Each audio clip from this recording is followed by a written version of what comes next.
في فجر يوم الثلاثاء 27 من شتنبر، ولأول مرة في التاريخ أجرت الناسا تجربة لتغيير مسار كويكب يتجه نحو الأرض في حالة احتمال أن يشكل خطر الاصطدام بها، وكذلك لدراسة مدى فعالية تغيير مسار كويكبات من المحتمل أن تصطدم بالأرض وتشكل خطراً على الحياة فوق سطحها.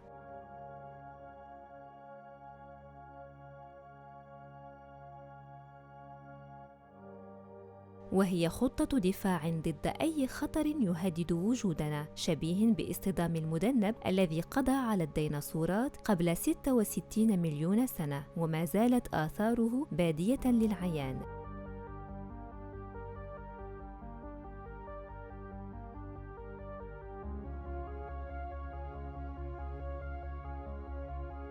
ولهذا الهدف أطلقت الناسا مسبارها الفضائي المسمى دارت، وذلك اختصاراً لجملة Double Asteroid Redirection Test، اختبار إعادة توجيه الكوكب المزدوج. أرسل المسبار على متن صاروخ فضائي يوم 24 من نوفمبر من عام 2021 متجهاً إلى كويكب يسمى دايمورفوس، وهو كويكب صغير قطره 160 متراً يدور حول كويكب أكبر منه قطره 780 متر اسمه ديديمو، والتي تعني التوأم باللغة اليونانية. وحسب بلاغ المركز فإن هذه التجربة تهدف إلى تغيير مدار الكويكب الصغير من خلال اصطدام المسبار به، والهدف من التجربة أن يؤدي الاصطدام إلى تغيير مدار الكويكب الصغير ليتجه إلى الداخل ويصبح مداره أصغر وأسرع، وبالتالي تقل مدة دورانه بثواني أو دقائق، يعني أننا نستطيع أن نخرجه عن مساره قليلاً.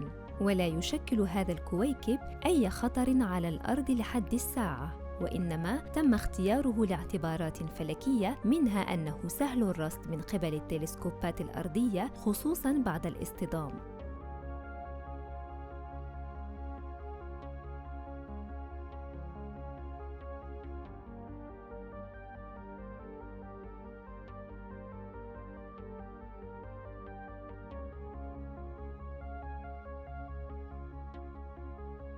وذلك ليمكن رصده من قبل شبكة كبيرة من المراصد الأرضية للتأكد من أن التجربة نجحت أم لا، وهذه التقنية ستصبح أحد الحلول لمواجهة خطر الكويكبات والمذنبات المتجهة نحو الأرض.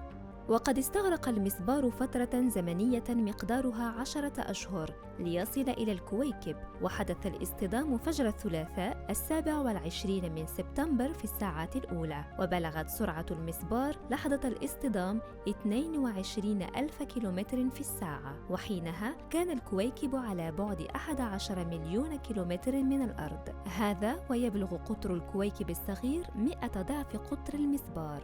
ومن المتوقع أن تتغير سرعة الكويكب بمقدار 1% فقط، وسيحتاج العلماء إلى عدة أيام أو أسابيع بعد الاصطدام لرصد ودراسة حركة الكويكب الصغير الجديدة لمعرفة نجاح التجربة من عدمها.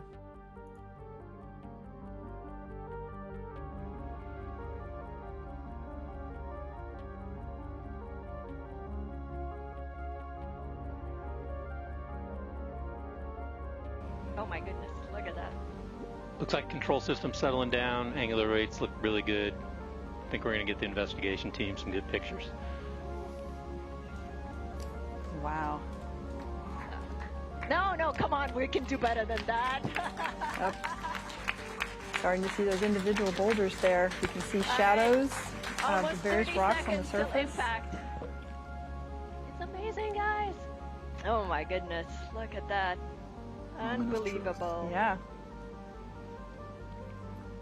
Looks to me like we're headed straight in.